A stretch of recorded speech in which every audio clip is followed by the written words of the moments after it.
তান হন্তুমি ইচ্ছামি ঘনতো ওপি মধুসূদন ওপি ত্রৈলোক্যরাজস্য হেতো কিম্নু মহি কৃতে।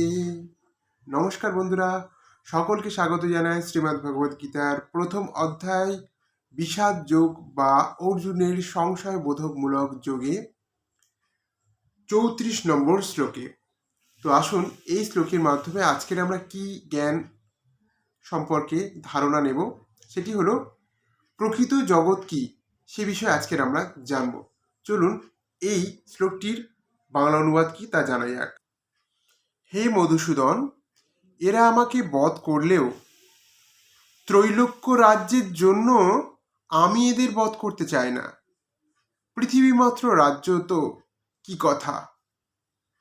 চলুন এবার জেনে নেওয়া যাক এই যে বাংলা অনুবাদটি করলাম এর অন্তর্নিহিত তথ্যে জগতের সম্পর্কে কি কনসেপ্ট দেয়া রয়েছে তা আমরা জেনে নেব।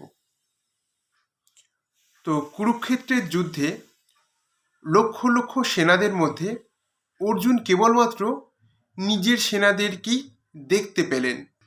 এত অধিক স্বজন বা পরিবার বাস্তবে কারা? বস্তুত অনুরাগী হলো অর্জুন। সাধন ভোজনের শুরুতে প্রত্যেক অনুরাগের সামনে বা সম্মুখে এরকমই বিভিন্ন সমস্যা দেখা দেয়। অর্থাৎ বন্ধুরা, সাধন ভোজন বলতে আপনি যখন সফলতার দিকে ক্রমাগত এগিয়ে যাবেন, দেখবেন আপনার জীবনে নানান ধরনের বাধা বিপত্তি সম্মুখীন হবেন। অর্থাৎ জীবনে আপনি যতই সাফল্যের দিকে এগোবেন, দেখবেন বারংবার কোনো না কোনো পারিবারিক সমস্যা, শারীরিক সমস্যা, সামাজিক সমস্যা, আর্থিক সমস্যা আপনাকে বাধা সৃষ্টি করবে। এমনকি আপনার মানসিক সমস্যা, অর্থাৎ আপনি আপনার মনকে যদি সঠিকভাবে কন্ট্রোল না করতে পারেন, আপনার ইন্দ্রিয়গুলোকে সঠিকভাবে কন্ট্রোল না করতে পারেন, তাহলে দেখবেন আপনার সফলতার পথে কিন্তু বারংবার বাধা সৃষ্টি হবে। তো গীতাতে বলা হচ্ছে সকলেই চায় সাধন ভোজন করে পরম সত্যকে লাভ করতে, কিন্তু জ্ঞানী সদ্গুরুর সংরক্ষণে অনুরাগী সাধক যখন ক্ষেত্রজ্ঞের সংঘর্ষ অনুভব করে, তখন তাকে কার সঙ্গে যুদ্ধ করতে হবে বুঝতে পারেন এবং বুঝতে পেরে সে তখন হতাশ হয়ে পড়ে। আসলে এর তথ্যটা অ্যাকচুয়ালি কী তা আমরা একটু জেনে নিই। বন্ধুরা, গীতার এই বিষয়ে আমরা যেটা দেখলাম যে সকলেই চায় সাধন ভোজন করে পরম সত্যকে জানা। দেখুন, পরম সত্যকে জানা মানে পরম ঈশ্বরকে জানা। আমি এর আগের শ্লোকগুলোতেও বলেছি, পরম ঈশ্বরকে জানা মানে প্রকৃত জ্ঞানকে জানা, সত্য জ্ঞানকে জানা, যে জ্ঞান যুক্তিসম্মত, যে জ্ঞান আপনার জীবনে সঠিক প্রশ্নের উত্তর দেবে, যেটি আপনার সামনে প্রমাণ স্বরূপ হয়ে দাঁড়াবে। সেক্ষেত্রে আমাদের যেটি হয়, অর্থাৎ আমরা যখন কোনো বিষয়ে জানার প্রচেষ্টা করি, আমাদের অন্তরে ক্ষেত্র এবং ক্ষেত্রজ্ঞের সংঘর্ষ বেঁধে যায়। ক্ষেত্র এবং ক্ষেত্রজ্ঞের সংঘর্ষ বলতে বন্ধুরা, আমাদের মনের সঙ্গে আমাদের আত্মবিশ্বাসের একটি অশান্তি লেগে যায় বা সংঘর্ষ লেগে পড়ে। আত্মবিশ্বাস বোধটা কি এবং মনের বোধটা কি? মনের বোধ মানে আপনার ইন্দ্রিয়গুলি যে সমস্ত ইচ্ছা পূরণ করার জন্য বা ইন্দ্রিয় তৃপ্ত হওয়ার জন্য যে সমস্ত কার্যকারিতা আপনি করেন। ধরুন আপনি রাস্তাতে যাচ্ছেন, আপনার কোনো সুস্বাদু খাবার খাওয়ার ইচ্ছা হলো, সেটি হয়তো আপনার হেলথের জন্য খুবই খারাপ, বাট আপনার মন চাইছে যে সেটা খায়। কিন্তু আপনি যদি যুক্তিসম্মতভাবে দেখেন যে আপনার আত্মা ভিতর থেকে সে বলছে যে ওটা যদি খাও তাহলে কিন্তু তোমার শরীর অসুস্থ হতে পারে। দেখুন বন্ধুরা, আত্মবোধ অর্থাৎ আত্মা যেটি হচ্ছে সঠিক তথ্যকে জানে বা যুক্তিটিকে জানে যে কেন ওই খাদ্য আপনার হেলথের জন্য খারাপ বা হেলথকে অসুস্থ করে তুলবে, বাট আপনার মন মানছে না। মন সেই খাদ্যের সুগন্ধ বা খাদ্যের সুন্দর দর্শন, আপনার এই দুটি ইন্দ্রিয় অর্থাৎ আপনার নাক এবং আপনার চোখ নিজেকে কন্ট্রোল করতে পারছে না। এখানেই বন্ধুরা আমরা কিন্তু আমাদের ইন্দ্রিয়গুলোকে কন্ট্রোল করতে পারি না, যার ফলে কিন্তু আমরা রাস্তায় চলতে গিয়ে বিভিন্ন ফাস্টফুড, জাঙ্ক ফুডগুলো আমরা অতি অনায়াসে খেয়ে ফেলি এবং পরবর্তী সময় আমাদের কিন্তু এই পেটে গিয়ে নানান রোগের সমাহারে সমৃদ্ধ হয়। সেই কারণে বলা হয় বারবার যে আমাদের এই মনের সঙ্গে কন্টিনিউ কিন্তু আমরা আমাদের অন্তরাত্মার সঙ্গে লড়াই করি, অর্থাৎ সঠিক বিষয়টিকে আমরা সহজে অ্যাকসেপ্ট করতে পারি না। কেন পারি না? কারণ আমাদের এই মোহ আমাদেরকে অ্যাকসেপ্ট করতে দেয় না। আমাদের এই আনন্দ পিপাসা, এই তৃপ্তিবোধ আমাদেরকে কোনো বিষয়ে অ্যাকসেপ্ট করতে দেয় না। মন সর্বদা চায় বিলাসিতার মধ্যে থাকতে, আনন্দের মধ্যে থাকতে। দেখুন বন্ধু, আনন্দ আপনি তখনই পাবেন যখন আপনি সুস্থ থাকবেন। আপনি যদি অসুস্থ হয়ে বেডে পড়ে থাকেন, আপনার যদি কোটি টাকারও বাড়ি থাকে, কোটি টাকা আপনার ঘরেও থাকে, আপনি কিন্তু কোনো সুখ পাবেন না। আপনার সুখ আপনার শরীর সুস্থতার মধ্যে। আপনার অসুস্থতা কোনোদিন আপনাকে সুখ আনতে পারে না। তাই এখানে বলা হচ্ছে যে এই ক্ষেত্রকে যে সংঘর্ষের অনুভব করে তাকে কার কার সঙ্গে যুদ্ধ করতে হবে বুঝতে পারেন, তখন সে হতাশ হয়ে পড়ে। অর্থাৎ আমরা যখন বুঝি যে আমাদের পরম পরম সুখ যেটি পাওয়ার জন্য আমরা ক্রমাগত লড়াই করে চলেছি, সেই পরম সুখ পেতে গেলে আমাকে অনেক ত্যাগ স্বীকার করতে হবে।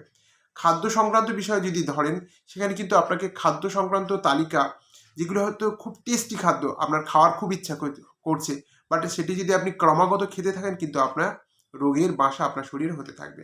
আপনার ক্রমাগত চর্বি বাড়বে এবং আপনি অসুস্থতার পর্যায়ে পড়ে যাবেন। ঠিক আছে? এবার যদি আপনি নিজেকে কন্ট্রোল করেন, নিয়মিত ব্যায়াম করেন, তাহলে কিন্তু আপনার শরীর সতেজ ও সুস্থ থাকবে। সেরকমভাবে বন্ধুরা, আমরা ধরুন কোনো পড়াশোনা করার চেষ্টা করছি যে আমাকে কিছু একটা হতে হবে। অনেকের অনেক স্বপ্ন থাকে যে কিছু হবে।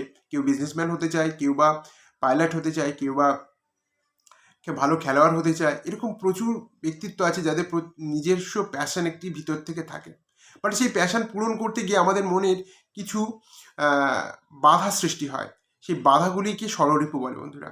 আমাদের দেখবেন মনের মধ্যে কামাসক্তি বোধ আমাদেরকে সেই পথে চলতে গিয়ে বাধা সৃষ্টি করে। আমাদের ক্রোধ আমাদেরকে বাধা সৃষ্টি করে। আমাদের লোভ আমাদেরকে বাধা সৃষ্টি করে। হিংসা, পরিবারের প্রতি মোহ, মায়া আমাদের কিন্তু বাধা সৃষ্টি করে।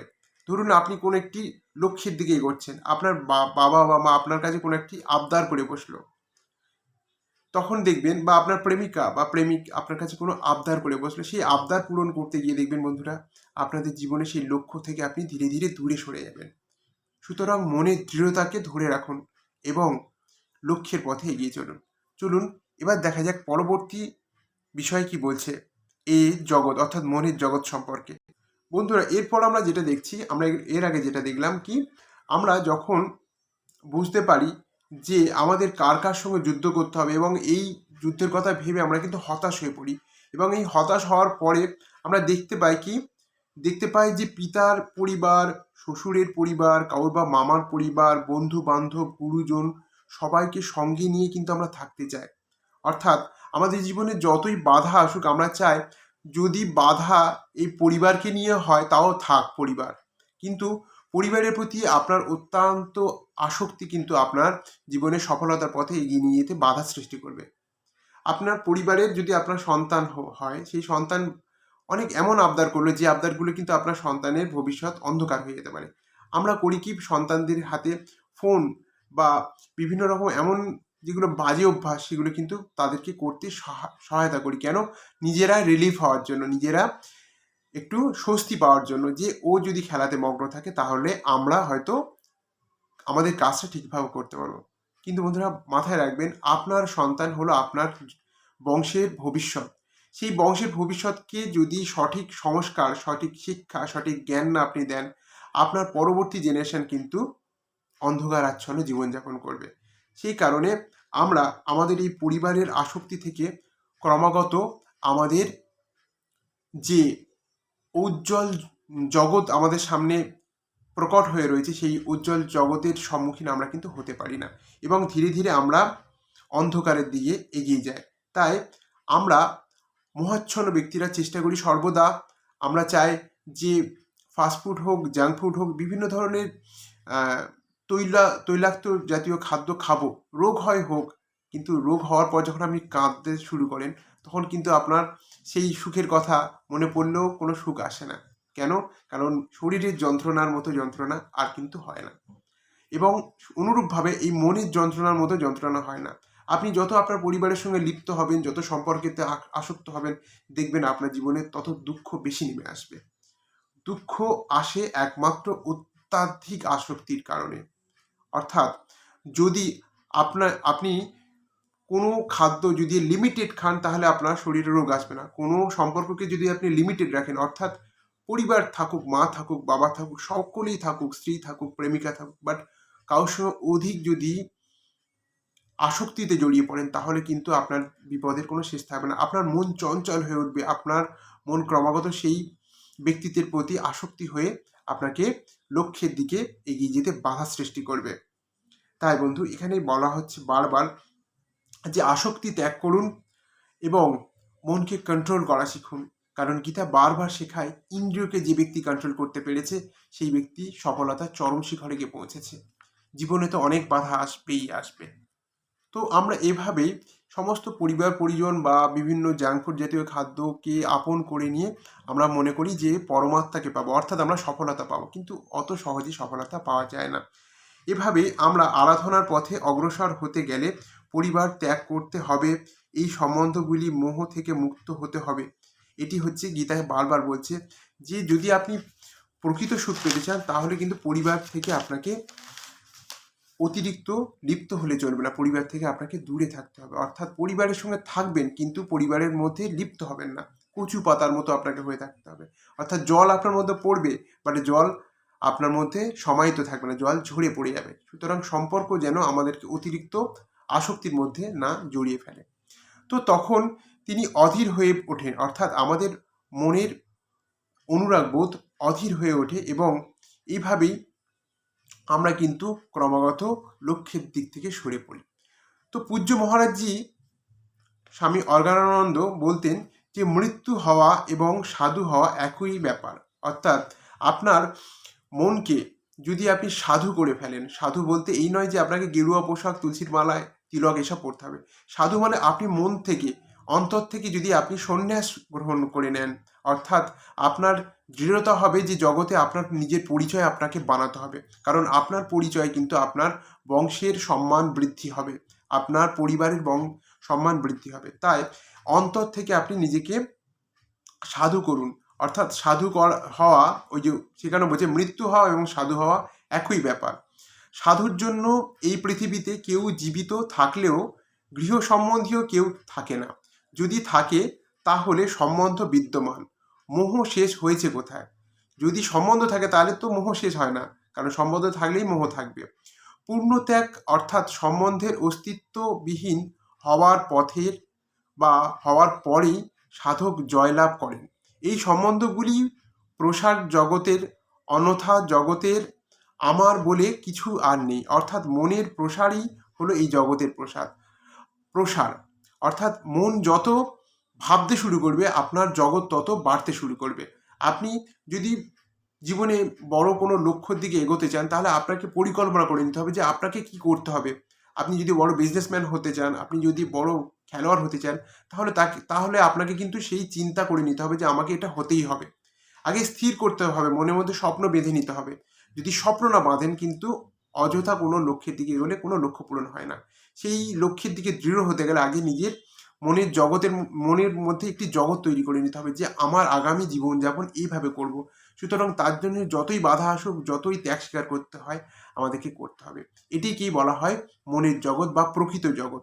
জগৎ বলে যেটি আছে সেটি হচ্ছে আপনার চিন্তাধারার উপরে যে জেনারেশন এগিয়ে আসছে বা যে পরিবার বা যে একটি মহল আপনি তৈরি করেন। মহল মানে বাড়ি নয়, মহল মানে হচ্ছে আপনার দ্বারা যে একটি সমাজ তৈরি হবে, একটি পরিবার তৈরি হবে, সেটিকে অ্যাকচুয়ালি প্রকৃত জগৎ বলা হয়।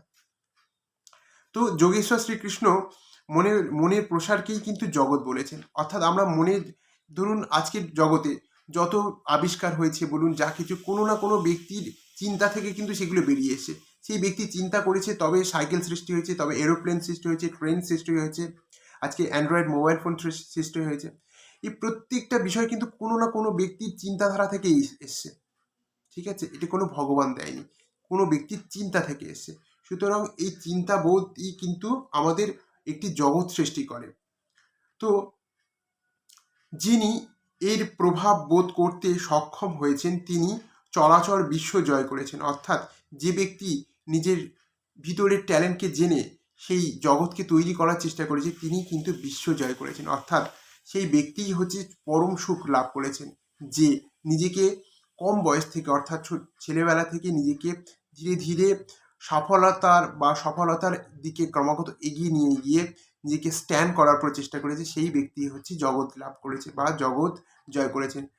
আপনি আজকে বর্তমান জামানায় দেখুন, ইলন মাস্ক, যিনি আমেরিকার সবচেয়ে ধনী ব্যক্তি, বিল গেটস, এরা প্রত্যেকেই কিন্তু ছোটবেলা থেকেই স্বপ্ন দেখেছিলেন যে জীবনে কিছু করবেন। ঠিক আছে, তাই আজকে তাদের লাইফ দেখুন, এরা একজন মিলেনিয়ান হয়ে সমাজে বিরাজ করে। তাদের কোনো অর্থের অভাব নেই, কোনো সুখের অভাব নেই। তারা যখন যা চায় তাই কিনতে পারে, করতে পারে, সমস্ত রকমের বিলাসিতা তাদের চরণের কাছে মাথা নত করছে।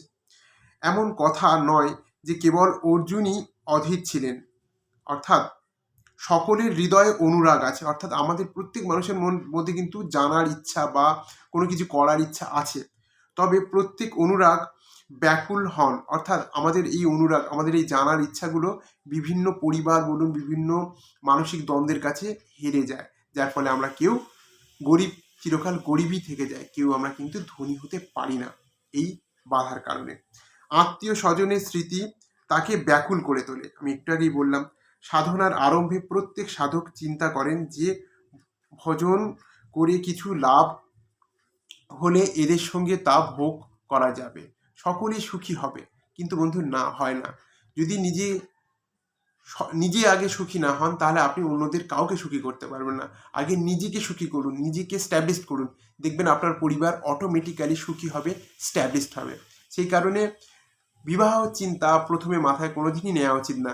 প্রথমে চিন্তা নেওয়া উচিত যে আপনি কিভাবে ইনকাম করবেন, আপনার আর্নিং সাইড যেন স্ট্রং থাকে, অর্থাৎ আপনি বয়সকালে হোক বা বিবাহের পর যদি অসুস্থ হয়ে বিছানায়ও পড়ে থাকেন, তাও আপনার ইনকামের পথ কোনোদিন বন্ধ হবে না।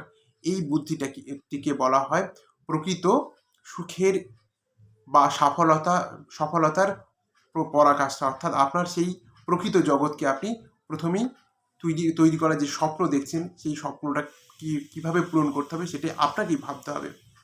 তো যখন এর সঙ্গে থাকবে না, অর্থাৎ মানুষের সঙ্গে যখন কোনো স্বপ্ন থাকবে না, তখন কিন্তু সে কিছু পূরণ করতে পারবে না। তখন সুখের আর কি প্রয়োজন? অর্জুনের অর্জুনের দৃষ্টি হচ্ছে রাজ্য সুখ পর্যন্ত সীমাবদ্ধ ছিল। অর্জুন ভেবেছিল আমার রাজ্যটুকু আছে, এটুকুই আমার কাছে যথেষ্ট। কিন্তু না, যদি আপনার ট্যালেন্টকে এই বিশ্ববাসী জানতে পারে বা আপনার ভিতরে যে যোগ্যতা রয়েছে সেটি যদি বিশ্ববাসী জানতে পারে, আপনি একবার ভাবুন তো, আপনাকে সারা পৃথিবীর মানুষ চিনবে, তখন সে সম্মান, সে সুখের ওপর কোনো সুখী হয় না।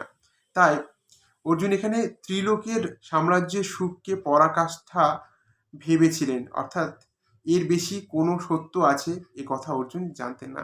আমাদের অনুরাগ বোধও জানেন না। আমরা মনে করি যে এই তো খাচ্ছি, এই তো ঘুমাচ্ছি, এই তো পরিবার রয়েছে, এর মধ্যেই সুখে আছি। মানে সাধারণ জীবনযাপন করতে আমরা সবাই পছন্দ করি, কিন্তু এই সাধারণ জীবনযাপনকে যে অসাধারণ করা যেতে পারে, সেটি একমাত্র আপনার জেদের কারণে এবং আপনার দৃঢ় প্রতিজ্ঞার কারণে, এবং আপনার এই মোহমায়ার বন্ধন থেকে বেরিয়ে এসে আপনি যদি নিজের শরীরকে ফিট রেখে, সুস্থ রেখে, আপনি যদি ক্রমাগত কন্টিনিউ নিজের প্রচেষ্টাকে কাজে লাগিয়ে এগিয়ে যান, সমাজের যত লোক যাই কিছু বলুন না কেন, আপনার জগৎকে আপনাকেই তৈরি করতে হবে। আপনার জগৎ কেউ করে দেবে না। সুতরাং নিজের জগৎ তৈরি করতে গেলে অন্যের কথায় কান দিয়ে কোনো লাভ নেই, অন্যের প্রয়োজনের মাথা ঘামিয়ে কোনো লাভ নেই। নিজেকে চিনুন, নিজেকে ভাবুন এবং নিজেকে এগিয়ে চলুন, নিয়ে প্রতিষ্ঠা করার চেষ্টা করুন। আশা করি শ্রীমদ্ ভগবদ গীতার জগৎ সম্পর্কে এই ধারণা আপনাদেরকে যথার্থভাবে দিতে পারলাম। যদি ভালো লেগে থাকে অবশ্যই আমার পেজটিকে অবশ্যই ফলো করবেন এবং আমার চ্যানেলটি সাবস্ক্রাইব করবেন। ভালো লাগলে অবশ্যই বন্ধুরা লাইক করবেন, এবং এই তথ্য যদি ভালো লেগে থাকে অবশ্যই বিশ্ববাসীর কাছে প্রেরণ করবেন শেয়ারের মাধ্যমে। নমস্কার, পরের ভিডিওতে আবার দেখা হবে।